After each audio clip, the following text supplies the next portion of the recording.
The air in the Sepang paddock is different this morning. It's thick, not just with the 90% humidity of the Malaysian jungle, but with a tension that has been building for 6 months. In the back of the Yamaha garage, there is a sound that shouldn't exist.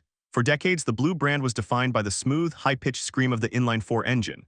But today, as the mechanics pull back the tire warmers, a guttural, violent rumble shakes the concrete floor.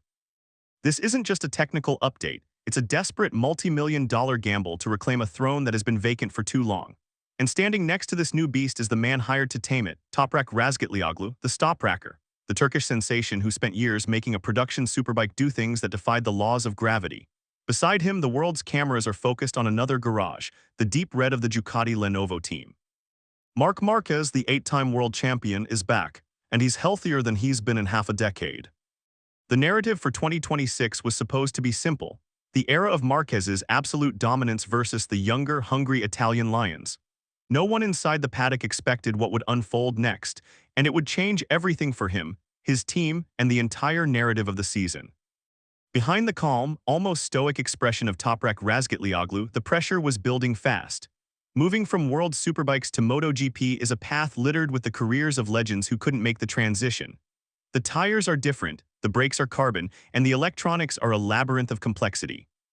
To many, Toprak was a stoppy king, a showman whose spectacular late-braking style was perfect for television, but according to some insiders, too aggressive for the delicate balance of a MotoGP prototype.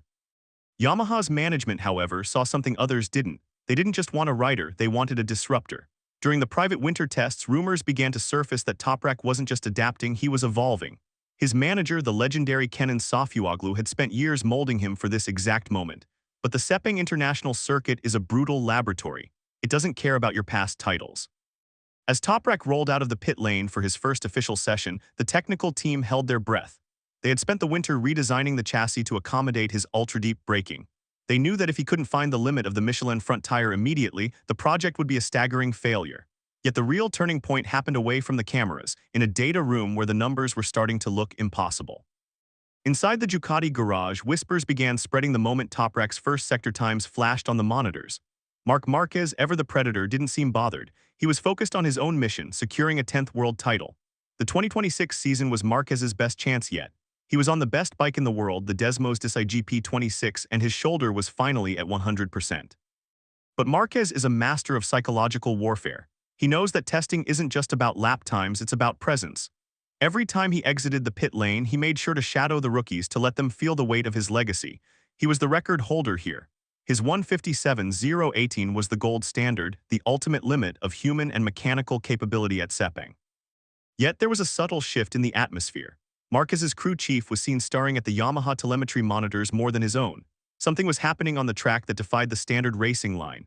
While Marquez was using his trademark lean angle and elbow-dragging precision, the newcomer on the Yamaha was doing something far more violent. And from that moment, nothing would ever be the same for the hierarchy of the paddock. The heat in the afternoon reached a blistering 38 degrees Celsius. This is usually when the track slows down, when the tires grease over and riders retreat to their air-conditioned motorhomes. But Toprak Razgatlioglu stayed out. He wasn't just testing parts, he was hunting. Suddenly, the timing screens at the Sepang circuit didn't just turn purple, they exploded. Sector 1 faster than the record, Sector 2 a tenth up. By the time Toprak crossed the finish line, the numbers were staggering. A 1:56.8, he had done it. He hadn't just beaten Marquez's record, he had shattered it. What made this moment even more insane was that Toprak did it without drama. There was no grand celebration. He entered the pits with a calm face as if he had just completed a normal lap. Behind the scenes, the entire paddock was in a total uproar.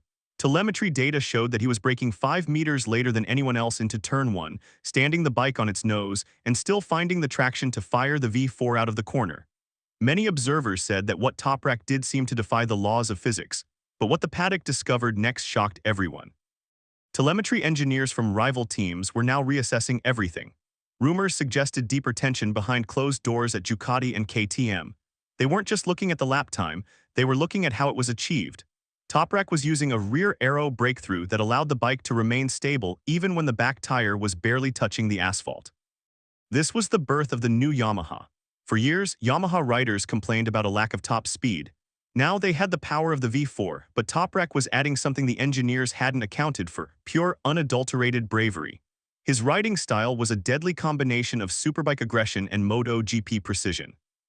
Media critics who had once claimed he would struggle with the Michelin tires were now forced to eat their words. But the celebration in the Yamaha garage was short-lived. A technical director from a rival manufacturer was spotted entering the race direction office. Rumors of a disputed advantage regarding the winglet configuration on the Yamaha's swing arm began to circulate. However, the twist that followed would change the championship narrative entirely. Internal conflicts within the paddock aren't always about the riders. Sometimes it's the machines. On day 2, a crisis hit the Yamaha camp. Just as Toprak was preparing for a full race simulation, the team was forced to halt testing. An engine concern with the brand-new V4 had surfaced. Inside the garage, the tension was palpable. The mechanics worked behind closed curtains, shielding the bike from the prying eyes of photographers. If the engine was fragile, the record-breaking lap meant nothing.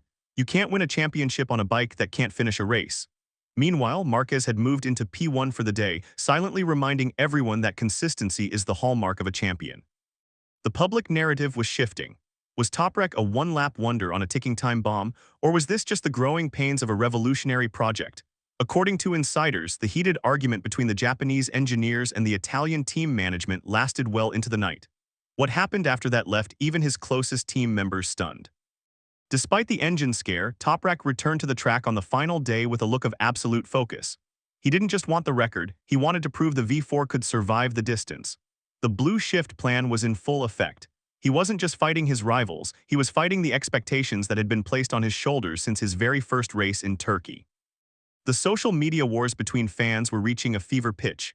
Turkish fans were hailing a new king, while the Spanish Alanistas and Marquez loyalists claimed the record was a fluke of track conditions. But the data doesn't lie.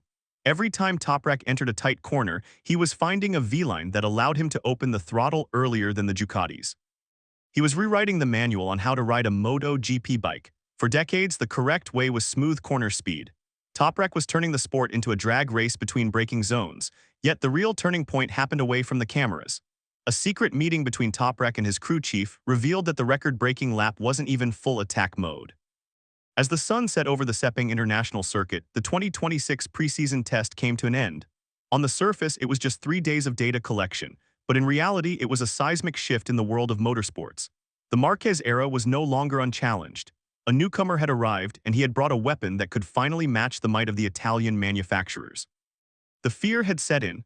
Rival teams were now reassessing their entire development budget. If Toprak could do this in February, what would he do in November? The 2026 season will be anything but ordinary. It's a battle of philosophies, the refined, calculated brilliance of the greatest of all time versus the raw, revolutionary power of a man who refuses to follow the rules of physics. Sepang was just the beginning of a major battle that is poised to shake up the new season. The atmosphere in the paddock is no longer just heated, it's explosive. And as the team